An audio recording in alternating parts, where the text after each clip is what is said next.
riwayat ini masuk kepada orang-orang yang di dalam ini, orang yang di luar mudah-mudahan dan dapat apa-apa. Jadi dia seorang di luar orang yang di dalam.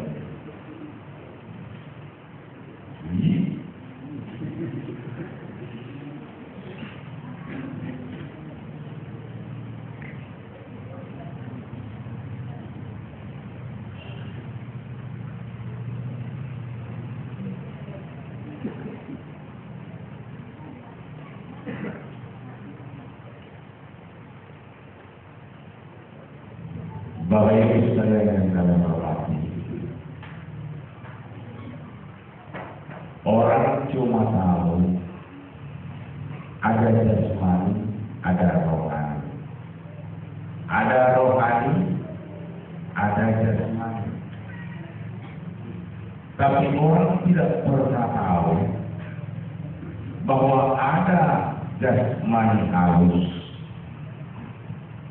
ada jasmani kasar. Dan orang tidak pernah tahu ada rohani halus dan ada rohani kasar. Ulama mengelompokkan ini dalam 4 kelompok.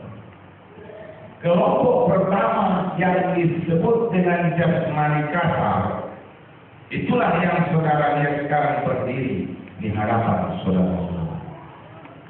Ini semua jasmani kasar.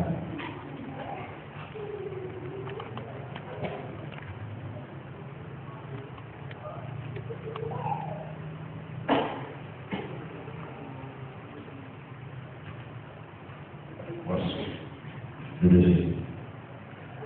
Ini anak saya ini, yang nantinya akan ganti saya di sini. Kalau dia dari papa sudah istri.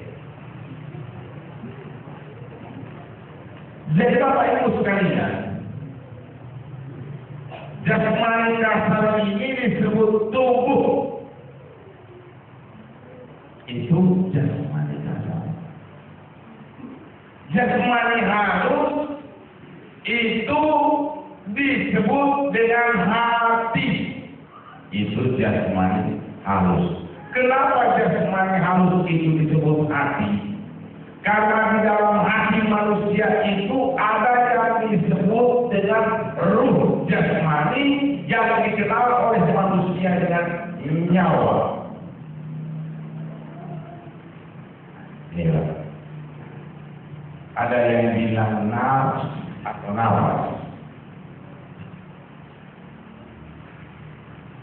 Sedangkan rohani yang kasar itu disebut nyawa. Kalau tadi nafas, ini disebut nyawa. Kalau yang tadi disebut sukma, itu juga termasuk ruh jasmani. Masing-masing ibu coba pegang tangannya. Tangan kanan pegang tangan kiri. Bapak-bapak pegang tangan kanan, tangan kiri. Tangan kanan pegang lengan kiri. Cubit Pak. Sakit. Itu nyawa. Rohani halus itu tidak mengalami rasa sakit. Entah. Dan dia berkata di otak. 453 pertemuan dokter yang terjadi di tahun 2001 memutuskan bahwa otak manusia itu walaupun dipotong-potong dalam keadaan hidup seperti ini, orang itu tidak akan pernah merasa sakit. Karena memang rohani yang ada di otak ini tidak diberi perlengkapan rasa sakit. Orang bilang harus sakit kepala kita. Bukan otak yang sakit, bukan. Yang sakit itu adalah saraf yang mengelilingi otak.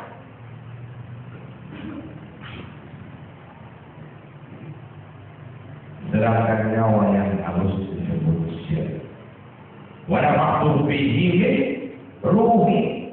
Telah aku tiupkan sebagian rohani kami kata Allah kepada anak cucunya.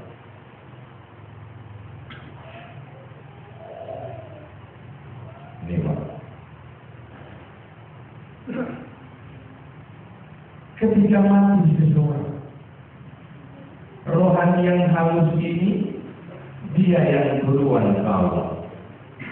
Dia yang mengalami proses rojiun. Inna lillahi wa inna ilaihi rojiun. Roh ini tulang bu.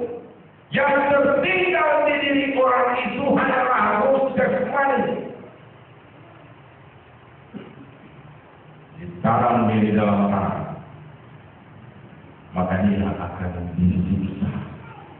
Ditanya oleh malaikat, menurut siapa kami punya Tuhan? Tidak mampu jawab, dicampur. Ada pendapat orang mengatakan ketika mati sudah pulang rohnya diambil lagi dimasukkan lagi. Lucu itu. Itu pendapat dari kaum fundamentalis barat untuk menggoliatkan keimanan orang-orang. Rohani harus sudah pulang. Yang tinggal hanya